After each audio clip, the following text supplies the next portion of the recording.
जूना अखाड़े ने इस समय हरिगिरी अपने को संरक्षक बताते हैं, कभी भी संरक्षक हो जाते हैं, कभी महामंत्री हो जाते हैं, कभी अध्यक्ष हो जाते हैं। अखाड़े में सारे पद उनके पास रहते हैं, लेकिन अखाड़े का कोई पदाधिकारी सब उनके नीचे रहते हैं। हरिगिरी वहाँ आजकल मनमानी मर्जी करते हैं। उन्होंने आए दिनों एक ही काम कर रखा है।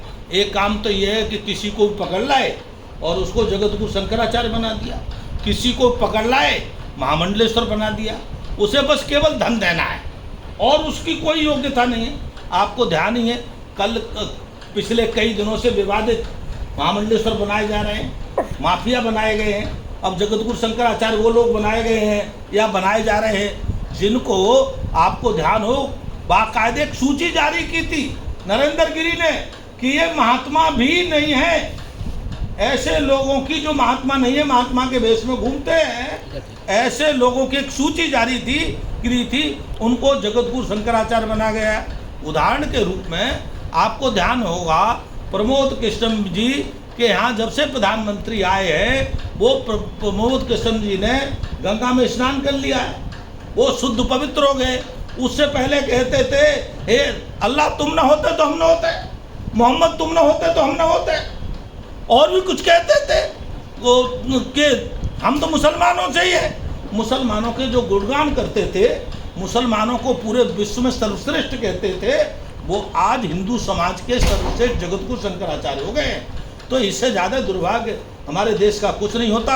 जो अखाड़े सनातन की रक्षा के लिए थे, जो अखाड़े सनातन की सुरक्षा के लिए थे, जो अखाड़े सनातन पर हमला करने वाले जिहादी इस्लाम के लोगों के खिलाफ थे, आज वो है अखाड़े जो इस्लाम के जिहादियों के साथ संघर्ष करते हैं, इस्लाम के जिहादियों से लड़ते हैं। उदाहरण के लिए मैं स्वयं आपके सामने बैठा हूँ, हिंदू रक्षा सेना का राष्ट्रीय अध्यक्ष होने के नाते और भारत साधु समाज के राष्ट्रीय संगठन महामंत्री होने के नाते पूरे जीवन मैंने केवल एक ही काम किया है, हिंदुओं को जगाने का काम, और इस्लाम के जो गलत मंसूबे हैं उनके खिलाफ हमेशा खड़ा रहा हूँ। तो उनको आए दिन अपमानित करने का काम करते हैं, उनके कभी भी चिट्ठी जारी कर देते हैं, कभी भी झूठे साचे लोगों पर आरोप लगाते हैं। मेरे पे नहीं, मेरे गुरुजी का भी सारा जीवन इसी प्रकार का है।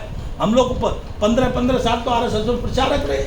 आप कल्पना करो, आरएसएस के जो 2 महीने भी प्रचारक रह हो, 6 महीने भी रह लिया हो, उसके अंदर हिंदुत्व के ऐसे जीवाणु पैदा हो जाते हैं, मरते समय तक वो छोड़ नहीं सकता।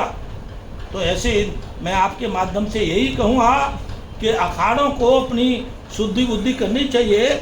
और ये जो करोड़ों रुपए का हेर फेर हो रहा है, कुछ जो है नगद लिया जाता है और कुछ जो है खाते में लिया जाता है, नगद बड़ी मात्रा में लिया जाता है, खातों में थोड़ा लिया जाता है, तो ये धन के रूप में वहाँ जो घोटाला हो रहा है, ये घोटाला रुकना चाहिए और उन्हें जाकर व्यापारी करना है। जो अखाड़े को व्यापार का अड्डा बनाया हुआ है, नशे का अड्डा बनाया हुआ है, तो अगर अखाड़े नशा और व्यापार के लिए हैं तो भैया ये अखाड़े ठीक नहीं है और ये अड्डे खत्म होने चाहिए।